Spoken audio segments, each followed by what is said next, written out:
We will have diamond results from the first two pipes, I would think, in maybe 2 weeks.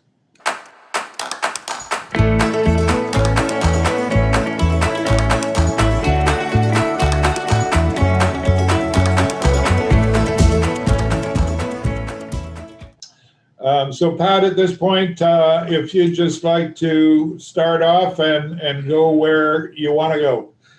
Sure. Thanks, Dave. Yeah, so Arctic Star started 2002 as a diamond company. Buddy joined us in 2004. Oh, my goodness. And we've been pursuing diamonds pretty well ever since. A little bit about the company. We've got 3 projects right now. The one we're going to talk about today is something we just are in the process of drilling called Diagra.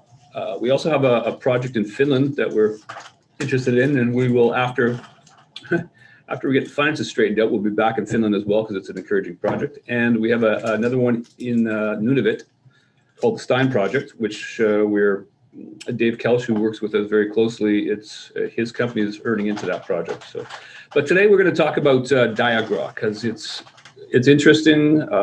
We're being successful there, and should probably start off with a little bit of how and why we're here. Buddy had a theory in his day, which is still his day, but it was a while back. He was running the Rio Tinto program that discovered Diavik back in the day in the 90s. Buddy, you want to talk about your Kimberlite Review program? Sure. Now, when I was running the Diavik program, I guess there's 2 pretty quick key points that we were successful, and so was BHP. So we kept having an exploration program. De Beers weren't. So De Beers found the kimberlites on our property, but they didn't get a mine, so they had less money to spend. So because I had more money to spend, we found 93 kimberlites, so mostly mag anomalies. There were too many in some regards that we had X amount of money to drill them, and you couldn't spend time on them. So you'd throw one hole into them, send them off to caustic fusion, and indicator minerals, and then move on. And if you didn't have that success, that's all the kimberlite got was 1 or 2 holes. And after we found Diavik in 96, and I think it was in 98, we went back and did this kimberlite review, going back to kimberlites where we just tagged with 1 hole, especially if they had airborne EM. There was an idea early on that the EM and the mag were from the same thing, but then later on realized they could be from separate phases. There was a phase that wasn't magnetic that showed up in the electromagnetics, and there was a phase that was magnetic, and that's what everyone tested. So we went back and my team found about 10 other kimberlites. 2 were bulk sampled, 1 went a carat a ton, still not in the mine plan. And also De Beers dropped half their ground at Hardy Lake. We picked it up and called it Pellet Lake. It was folded in with an area of interest at BHK, and in the first season we found a kimberlite that De Beers had missed. So it showed to me that they were missing kimberlites. So we waited, and then the ground dropped and we staked it back to 7 years ago. Yeah. So let me just fast forward a little bit. So De Beers drilled 23 pipes there, mag lows. We picked them up with the idea that we were going to do a Kimberlite review, as Buddy did with his Diavik pipes, which was very successful. And I think what Buddy didn't say that every result that he got out of those 10 new pipes on his Kimberlite review had a better diamond count than its mag counterpart, which is kind of the most important thing about this. Mag is diamond destructive. And as Buddy said, De Beers, when they hit these pipes, there was nothing there to pursue, so they lost their budgets and things went downhill. I think they held it for 27 years before they dropped it, so they had it for a good period of time. And we picked it up the next day after they dropped it, and Buddy went into the ground, and we did geophysics on the ground, EM and gravity, big grids around these kimberlites. And lo and behold, we were finding non-magnetic signatures, either other phases or other pipes that they had missed. And that's what our program we're pursuing right now. That's what we're drilling, is those features. So far, we've intersected 4 kimberlites. I would argue 5, but Buddy has a better argument than I do. So 4 kimberlites. We're going to show some pictures today of the first 2 kimberlites, the birch and sequoia, coming from the split, and a little bit of indicator mineral stuff we can show you today. These pipes are both in labs presently being fused. Birch is in CF Minerals in Kelowna, being fused right now, and sequoia is in SRC in Saskatchewan, being fused as well. So we will have diamond results from the first 2 pipes, I would think, in maybe 2 weeks. I don't know exactly how long. How long does it take to pick, Buddy? Lots of diamonds longer. Hopefully a long time. So that will be at hand shortly. There's more targets we have to do geophysics on. We have geophysics coming in right now that we did this year that we haven't seen yet. So I'm sure there'll be more targets for next year. There'll be follow-ups based on the diamond results on the kimberlites we found this year. But as you can see, we're close to the 2 mines. Those yellow lines kind of, we used to call it the corridor of hope. What controls those, Buddy? Is there anything? Well, sort of within the corridor, but they're the same direction, sort of the same direction. Yeah, obviously the red things, or the magenta, what do you want to call that color? Purpley things, within the yellow lines are diamond pipes being mined or in mine plans. And they very obviously sit on a trend. And it's very interesting that the Cardi trend and the Diavik trend are the same direction. And I want you to remember that, well, sort of direction when we get to other slides. But that the last pipe on the Diavik trend is J, and the last purple dot between the 2 yellow lines there is J. So I think that's 8 kilometers from J to the corner of our property. So, you know, we're on the trend. So what is that? I think it's a big crack in the earth that the kimberlites followed up. I think that's what it is. So can you maybe flip the slide? Yeah. Other thing about these deep cracks is they have to be long. They can't be shorter than they are deep. Yeah, this is the geophysics we did on the De Beers pipes, probably in 2017. We probably added to that this year. But these are the targets we were drilling, and it just shows you kind of where in that property we're pursuing right now.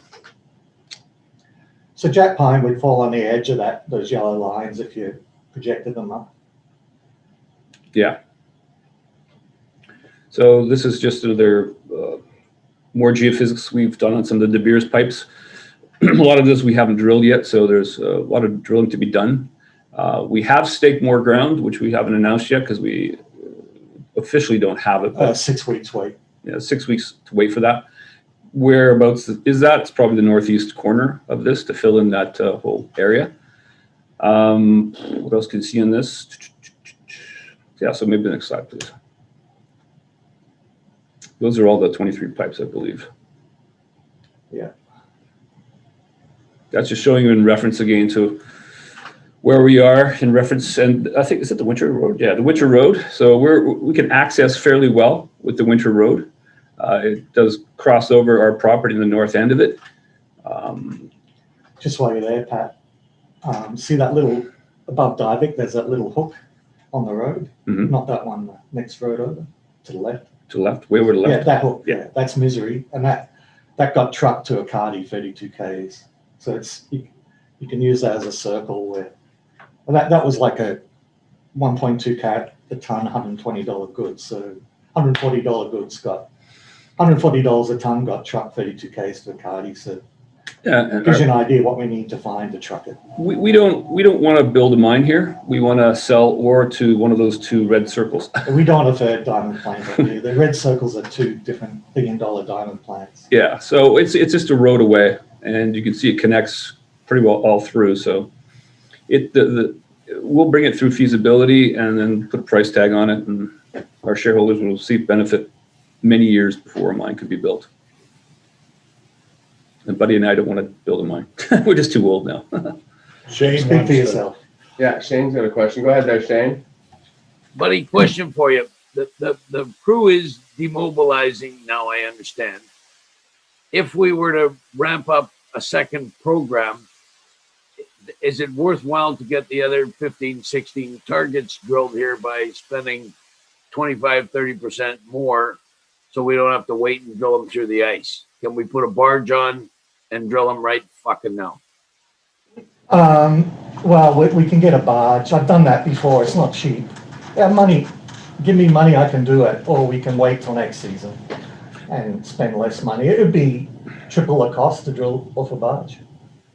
So if you had a good partner and we could do a 2 million fund to maybe claw back a little bit. Well, the good thing is, if Sequoia comes back good, half of it's on land. So it's an all-season drilling. But it should be more, we'd have to use a barge. And if the water's more than 17 meters, it becomes difficult. And I don't know the depth. Well, we know the depth of the water there. Some of it's deeper than 17 meters. We'd have to use a jack-up barge, which you have to fly in by helicopter in bits and then put it together in the field. And then float it on the lake and then jack it up. And that's all doable. I've done it before. It's all doable. So if you give that some thought before it demobes and they move out of there, which is like Oh, 48 no, we've got hours. the camp. We're just taking the skins because wolverines and bears get into them. But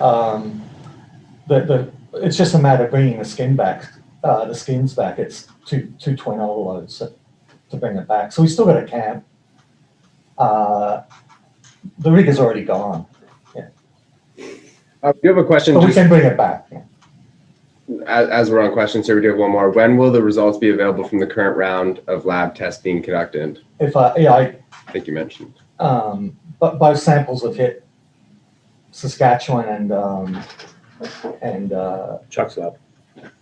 CFN Minerals lab. I'm still waiting on a comment from CFN Minerals how long they think it'll take. They said they wanted. The issue is if kimberlite's got carbonate in it, it overflows, so you can have to use less charges. So that after they've run a few, they'll be able to tell me how long it's going to be. So SRC haven't got back to me about how long they think it will be, but they're both empty. Generally, I used to run a lab, built a lab. This is very labor intensive, so it's 2 to 3 weeks at the quickest. If the labs are empty, so 2 to 3 weeks, maybe 4. But each diamond, right down to 100 micron, is described, photographed, counted, sieved. So that takes time to do it properly. Okay, did you want to share some images here? And if there's more diamonds, that takes longer. But you can comment on these images. Buddy, maybe you could just describe that process of the caustic fusion. Well, my diamonds haven't been in the news for a long time. We used to have a big educated community in Canada from the diamond rush, but that seems to have faded. So what we would have to bulk sample these kimberlites to know the true commercial grade. So this is we just do caustic fusion, which is a total dissolution of the kimberlite rock in hot, say around 500 degrees C, caustic soda over 24 hours. You put them in these big, super costly, super stainless steel kilns, which don't react to the caustic soda. They're sort of like 13,000 each, and you throw the caustic soda in and lightly crushed kimberlite, and it dissolves. And what you're left with are chromites, and diamonds, and then they right down to some labs now go to 70 microns, and then you count the diamonds, sieve them, and plot the size against the frequency of stones, and you can gives you a glimpse of the commercial grade from plotting the curve. If it forms a curve, if it doesn't form the curve, you got to take more sample. If it forms a curve, you can say, I'm going to have to take this much sample to get a bulk sample to get the commercial grade. And then you also can work out how much sample you have to take to get the diamond price. So it's not like gold where you can look up the price of an ounce of gold. Each diamond is unique, has its own price. So you need a cloud of diamonds, to understand the average price. So that's ahead of us, some bulk sampling, but these original caustic fusion samples gives us small diamonds, which we can then gauge how big our samples and how costly they're going to be. Okay. So this would be, we're looking at first pipe birch, yes. Yeah, so what everyone asked me is that good? What I want to look for, we're in the lactograph field. There's $40 billion worth of diamonds that have been mined, and still about another 15 to go. You know, we're in a good area. We're near the head frames. So there's no doubt this area is diamondiferous. But, you know, there are 220 kimberlites in the field, about 12 kimberlites in mine plans. They're the straight odds of the field, I guess. But when in Diavik, every volcaniclastic kimberlite that we drilled, and these are volcaniclastic, they were non-magnetic, and this was non-magnetic, and they had better diamond counts. And all of Diavik was volcaniclastic kimberlites, non-magnetic EM. So you can only go by that experience and what was in the field back then, and it hasn't changed. I would argue that there's better odds if you're drilling non-magnetic volcaniclastic kimberlite in this field. So these are volcaniclastics. They have bits of, not in this image, but there's mudstone in them, Cretaceous mudstone. We've seen some burnt redwood, burnt sequoia wood in one of the kimberlites, which means they're Eocene, young. And in this image, you can see a red blob, which is G9 garnet. It's been altered a little bit, and there's a rim around it. That's a colophytic rim. Just classic kimberlite stuff. All the other things, the white things you can see, are olivine crystals. So to me, if you've got a very fine grained kimberlite, not very big crystals, where do you hide the diamond, the commercial sized diamond? But if you've got a kimberlite with large olivine crystals, olivine makes up most of kimberlites there. There's room to hide the diamond. So I want to see coarse kimberlite, which we have. Those marks at the bottom are millimeters. This one's a zoom in to look at the garnet. You can see some kimberlite fragments, the black thing with olivine in it, bits of kimberlite that have been erupted up in the next explosion. So that was formed, and then this event happened. Yeah, that's that image. Yeah, right. And these are more focused on indicators. There's a nice purple pyrote garnet that will probably probe as a G10 with two chrome diopsides next to the garnet, and a chrome diopside by itself in that image. Again, the millimeter marks. It's always good to see lots of indicators in the kimberlite. It means it's sampled the mantle where the diamonds are. Next. The next one is the sequoia. Yeah, this is just showing the coarseness again.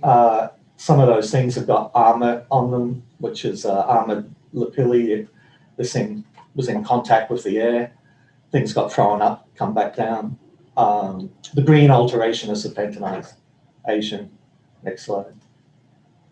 Yeah, just the same idea, coarseness, and the geologist was sending me these photos to show how serpentinized that is. That has no consequence on the diamonds. It's just interesting. There's a lertzolite nodule, a bit of chrome diopside with olivine, just showing it's sampling the mantle where the diamonds are. Okay, so If you're really lucky, you get one of them with diamonds in it, but that's like, we take a 5,000 ton bulk sample and get two, so this is just a little bit of core. So these are the geophysics that we drilled, and this is Sequoia. And so, to give you an idea what we're trying to do, right on the left-hand image is the gravity, and if you point right down the bottom where those dots are, the squares, green squares, dots, and Oh, yeah. triangles. Yeah. That's where we think the actual Jack Pine kimberlite is. De Beers are very obscure about where they drilled, what they were drilling, and we think the next ones to the north are Jack Pine North, and everything else to the north of that we think they didn't realize was there. Jack Pine was two mag anomalies with a Mackenzie dike. We don't have the mag on this image. No. But yeah, they drilled a very strong mag anomaly. It was the best diamond. The 23 kimberlites they found, this had the best diamonds in the mag. And you know, Pat mentioned something about the mag earlier. You can certainly have magnetic kimberlites at diamond mines. It's not, but in the Lac de Gras field, you know, from the 220 kimberlites that we found, at least the 93 I found, we did electron microprobe on them, and the really magnetic ones had titanium magnetite on the outside of the magmatic chromite. And I tried to get a student onto this, but I left Rio and they stopped supporting her after I left.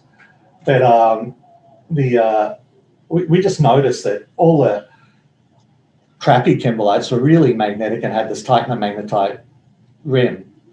And then if they did have diamonds, the diamonds are really corroded.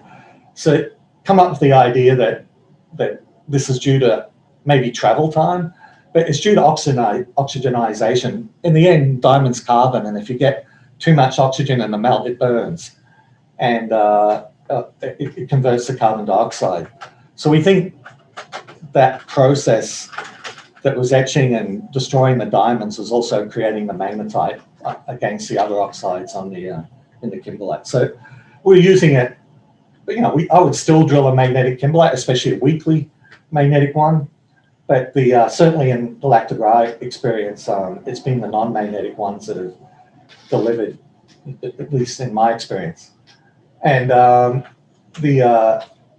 so that's why we like these targets.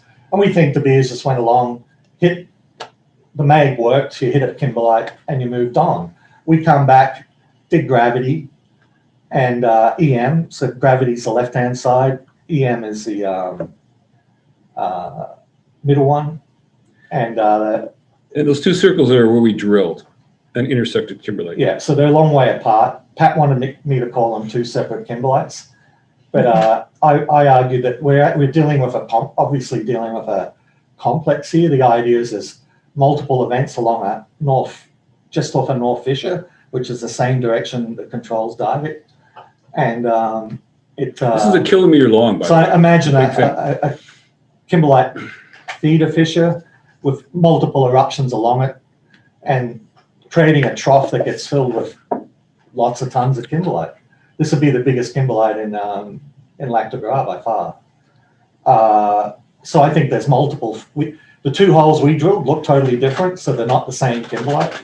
So there's a bit of a fallacy in the early days that you would whack one or two holes in and say that's the kimberlite, but no, the kimberlite's more complex than that, with different phases. And there's been PhD work out of University of Alberta published last year showing even A154 South, each phase has different diamond grade, count, and different indicators. So each time the kimberlite erupts, it's sampling different diamonds at different depths.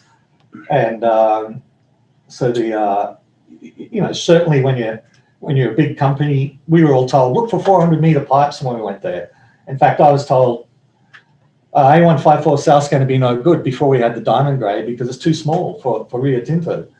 So, you know, De Beers had the same mentality. $20 billion later. Yeah. So I think this is why this opportunity was there. Chuck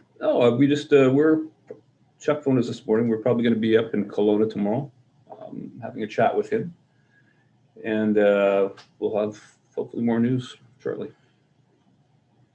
but that's the program went very well. We had 4 kimberlites in the box, maybe 5, but Buddy and I disagree on that for good reason.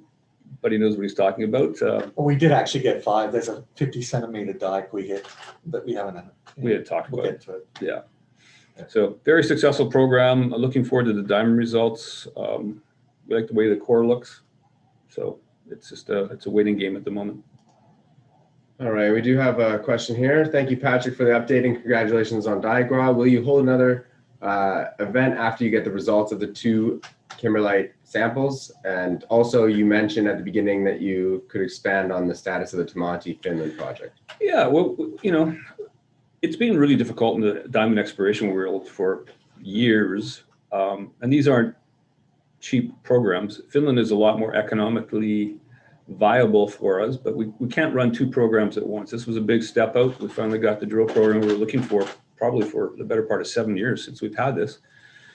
But Finland's in good standing. We'll be back there, especially with success in this project, the Diagra project. It's just a fundraising thing, but it's all good standing. It's really interesting results, and you get more with a smaller budget. We can still get a lot of work done in there. It's a big infrastructure bonus for being in Finland. Plus, it's a really easy place to work. The government's good. Everything's good about it. So we've got all 3 projects we like a lot. We just can't do more than one at a time at the moment. But that will be a funding thing for us, and we'll sit down and talk about that probably not far in the future here. And as far as the presentation, I'm sure once the news is released, we'll have some sort of way that we can bring that to you guys. What percentage of Diagram budget has ADD used so far? Oh, pretty well. Other than the fusion, pretty well maxed it. How much we spent in total? Shane wants to ask a question. No, go ahead. Shane, go ahead, Shane. So if we were gonna go drill the balance of the 16 holes, buddy, what would you guesstimate the budget to do that? With the barges? Just rough, couple million? Yeah, the way I'd like to see it run is the way that makes sense is we wait for these fusion results. It's -12 today, but yesterday was +3. So there's water on the lakes. The ice hasn't candled yet, but if you went, you've got days. So you'd remobilize, set up a camp, the ice would go, and you'd have to demobilize. Just doesn't make sense. So you wait till the ice goes, July, and then you could go back on float planes. Cheapest way to do it, rather than using Chinook helicopters, which I've done. You get that going in July, testing, getting more sample from the kimberlites that get us diamonds from here. We still need to develop all those 16 targets. I'd have about 8. But while you're doing that, we still need to do the geophysics on many kimberlites.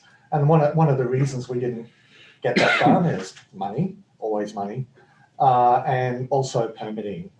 Permitting just we staked new ground and we applied for a permit, but the permitting's we already had the permit that we used, but new permit is needed to drill these things, and I don't know how long. I can't predict how long the government takes to do these things during COVID. So as soon as we get that permit, so we need to get a permit. We need to, I want to wait for the diamond results, and we can work as much as we like on what we've done already. It's just some of those new kimberlites need a permit. We plan on doing some airborne too. And we can, depending on the pipe, but sequoia, birch, any of them, we can do anything from a barge, and we can drill a lot of sequoia from the land. So I'd like to get a larger sample. Sequoia is very long. We put 2 little needles into it. It needs more needles. That's the right way to say it, but it needs every phase that's over 10 million tons in sequoia needs a diamond sample. You wouldn't drill a porphyry copper and just do 2 holes into it. I never understand why people don't treat kimberlite the same way. But anyway, so Can you give me a best estimate? 2 million, 3 million? I've been working, I've missed 2 years since I entered Canada in 93 and I've been up there every year except 2 drilling. It's 1.2 million to go up there. And to do about 12 holes. If you want to do more holes than that, you add sort of 50,000 a hole. So 2 million would be good. 2 million would be good. And just to piggyback off that question, will you be raising more funds soon and what price? We I think we wait, maybe, it's a balance of waiting for the diamond price or not. yeah, Diamond count or not. Yeah. we have a financing that's underway that we're dealing with at the moment. This is not a big one, a little $800,000 flow through. We are entrenched in a bit of a repricing with the exchange, so that's the only one that's at hand right now. And like Buddy said, when we get things more clarified and get some results back from Sequoia and Birch, it'll become very clear shortly how the funding will have to go. But we're patient at the moment. So if you had a good proactive partner that kicked in the 2 million, it would be probably helpful at this point. Oh yeah, I mean, yeah, absolutely. Less dilution for us is a good thing, that's for sure. It's good. But we have to, we want to see some information come back from the labs, which we'll be visiting, I think, tomorrow to get a good feel on the Birch, which is, I think, with Chuck. So we'll see what happens. A good proactive, focused partner who was concerned with the best interest of the shareholders, of course. I think that's a talk between you and Shane, not during the Zoom meeting. Anyways, folks, maybe I could just make a few comments in wrapping this meeting up. If you do have questions, more questions, please feel free to ask them either in the chat or in person, as Shane has done.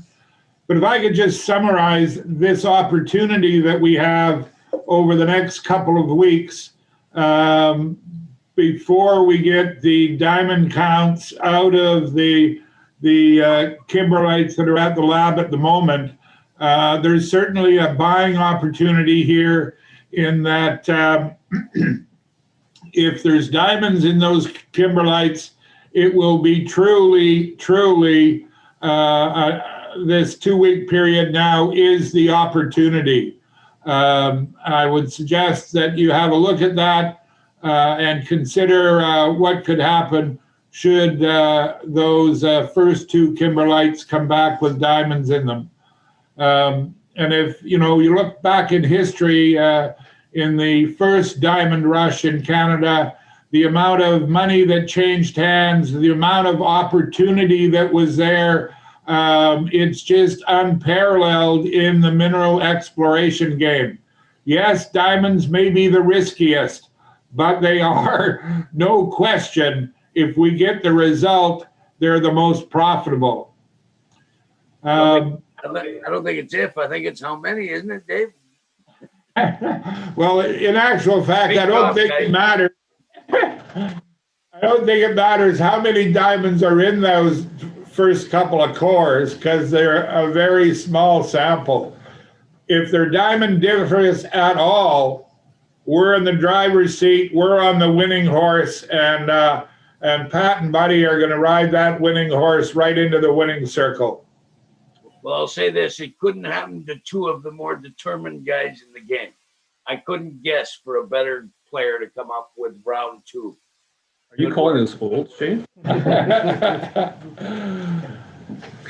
thank you very much. Well, it's yeah, but Buddy's a key person here. He's the guy with the ideas and the history and the success.